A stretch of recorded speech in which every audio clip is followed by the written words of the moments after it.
Hello. Oh, I love to tell stories. I love to tell stories of my friends, of my siblings. Sometimes they hate me for that, but I still tell their stories. I love to tell stories of my not so small refugee camp, Kakuma Refugee Camp.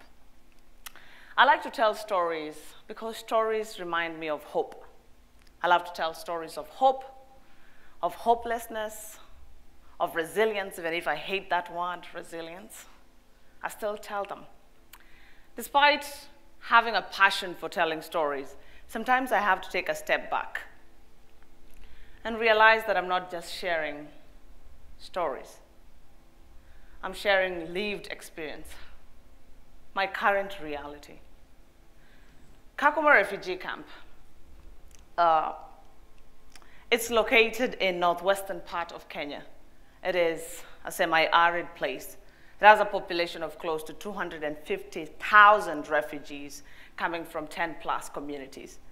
These refugees are, most of the time, we tend to forget our fathers, mothers, sisters, doctors, lawyers, and then we have students in it. In this refugee camp, these students still hold their stories. They still tell them the way they want to tell them anytime.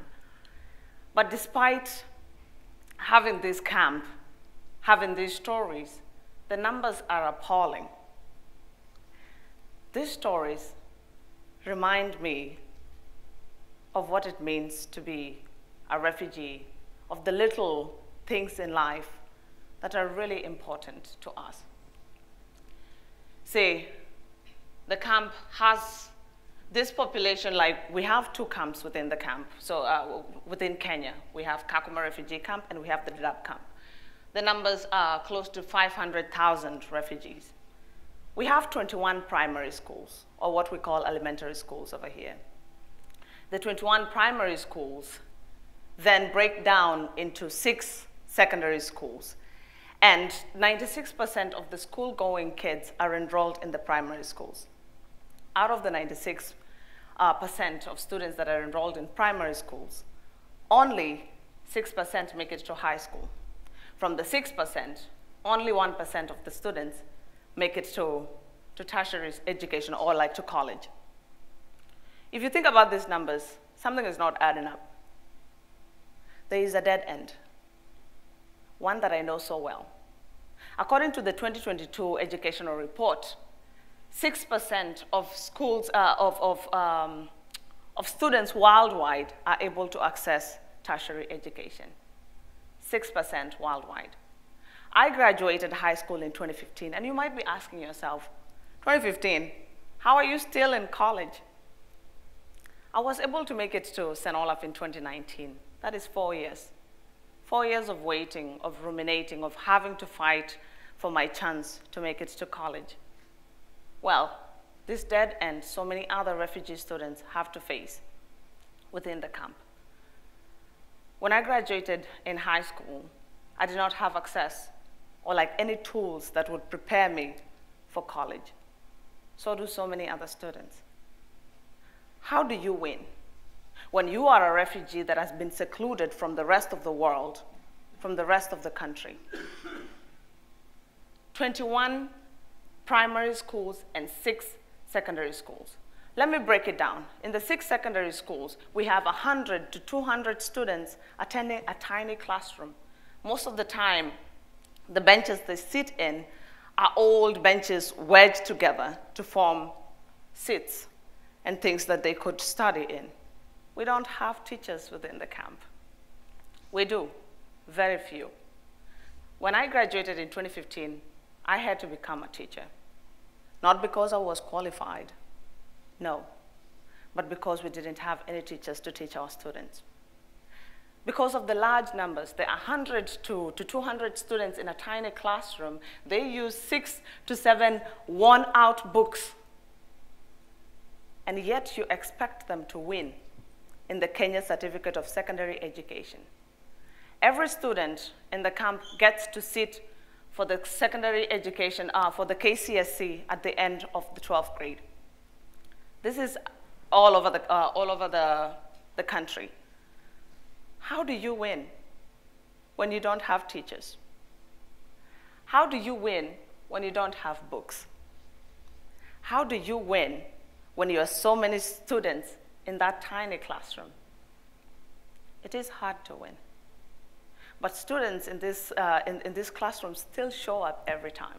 Every time when I would go to school to teach, my student will ask me, Madam Mary, you talk so passionately about education. Why are you not in college? And I would sit back and not have any answer for them.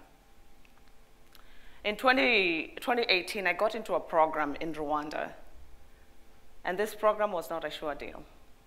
I was supposed to be taught how to type for the very first time, how to understand the college app, how to understand how to read faster through read theory, and all these other things. I was being prepared for college. I was skeptical about joining the program, but I had to regardless. And when I got into this program, I had to give it my all. It was a 16-month program. And if I don't get in, it means I have to go back to the camp. I understand the dead end. It might take me not just 4 years, but more than 4 years before I could get into the program. In the program, I was able to meet some of my friends, Ding, Judy, and Deidre. And when I met them, I was excited to see familiar faces that know my struggle and that understand what it means to be in a refugee camp. In this program, as I was learning how to type, I was like, I wish I had this similar program when I was in the camp. That means I wouldn't have had to wait for 4 years before I could get into a school. Still, it wasn't a sure deal. By 2 months into the program, this was in 2018, February 2018, Judy got into Harvard. Ding got into George Washington. And our teacher, Deidre, and the three of us, we looked at each other and we knew something was different. The reason why they got into schools is because they had been given access and tools to understand how to apply for universities abroad. I was determined. And by November, I got into St. Olaf. I didn't know it was in Minnesota, but no offense. But I got in, and I was excited. It was so real. It felt like a dream. To dream of a university, to dare have the dream to go to college is an impossible task for a refugee. And here we were, being able to access it.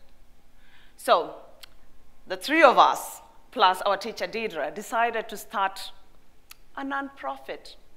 Well, so many people ask me, so Mary, you're really strong, you started a nonprofit. How did you do it? Well, I did not know anything about finances or understanding the 501(c)(3).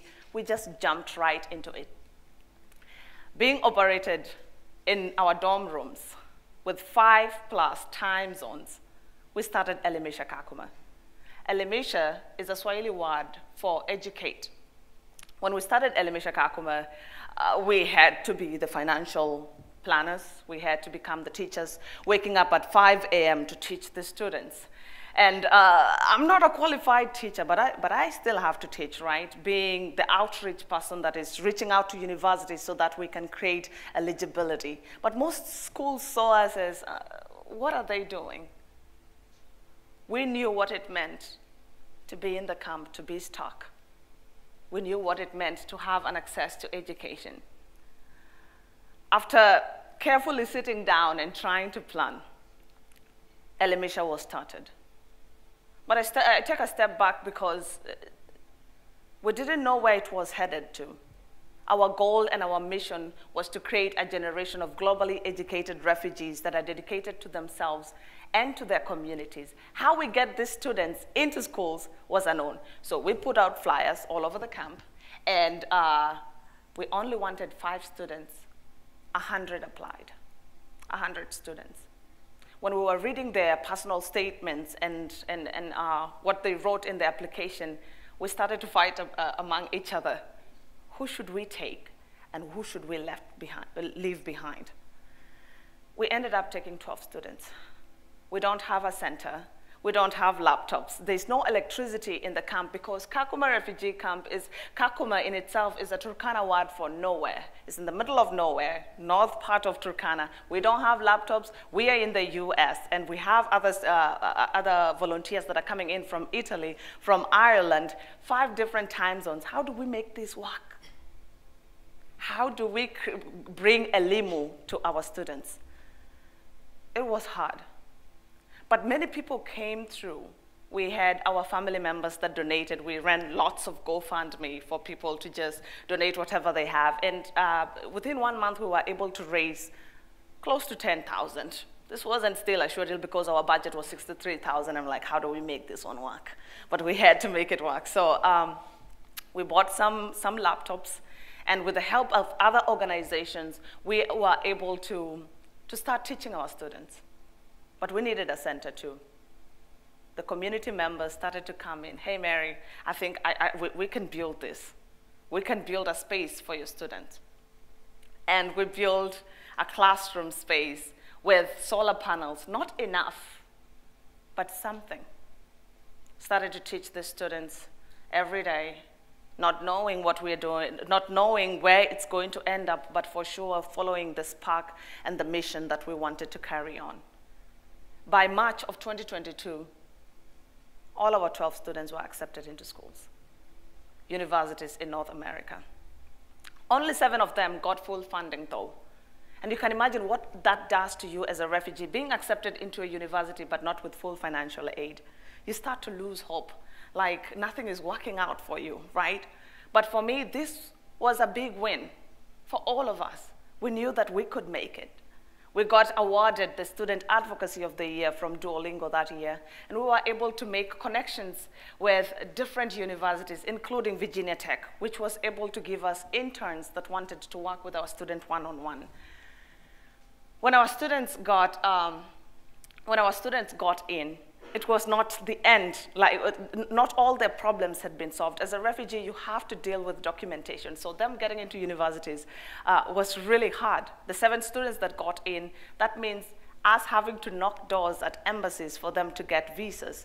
And most of the time, we couldn't even get them to print the CTD, which is a conventional traveling documents for refugees, because there was no ink to be able to print their passport. Regardless, we got our students to come to school. Here are some of my students. Grace got denied from all schools, and at the very last minute got accepted into the King's scholarship at Dartmouth. Another student, Riak on your left, he got accepted into schools, but not with full financial aid, and had to stick it up another year with us, so that he could find himself a chance. A few months ago, he got accepted into UC Berkeley on a full financial aid. Our other student is Mark Hall. Mark Hall got denied from all the other schools in his first year with us. But at the very end, he will be joining McAllister this coming fall on full financial aid. Our other student, Bahome got into school, like into Amherst University, not with full financial aid, but he called the universities and he's like, I deserve to come to your school. You need to give me a full financial aid. And the school was like, okay. So currently he will be finishing his freshman year in May. Our other student that I'm really proud of is 10. He didn't get a school this year, but he started research on public health within his community of Ethiopia, within Kakuma Refugee Camp. He pounds himself on every kind of opportunity to be able to train himself, including Coursera, which we didn't even know what it was when I was in the camp, that is. And then one of the students that I am mostly proud of is Akon, who got into University of Alberta in Canada and started her own nonprofit, Kakuma Mentorship Warriors. Currently, she sponsors more than 500 refugee students on a mentorship program to help them understand how to access higher education and also secondary education. See, all these stories are not stories that end up in success. It's not a one-time thing, but they all push on to be able to make it to university. How does that involve you today? You'll be like, okay, Mary, do you want me to start a nonprofit? It's hard, okay? And if you want to do it, please do it, but do it with a team of more than 4, because that was really hard for us. But what does that mean for you? What sparks you? What ignites you? What can you do in a community to make someone else's life easier? What do you got up your sleeves? For us to start Elimisha, it wasn't just an effort of Mary, Dudi, Ding, and Deidre. It was everyone. It was our cook Jamal who came through and was like, I'm going to cook food for your students and bring it to the center. It was the community members coming together and saying, we are going to build a center for you for 5,000. So that all that money went to the concrete, but they built it because they believe in the mission. It was people like CJ, who works on our website at Elimisha Kakuma. It was people like Farid coming in with his financial abilities to come and help us in. It was our community members. It was our parents coming through to build this from the ground up. So how can we live by that concept of Ubuntu? I am because you are. Thank you.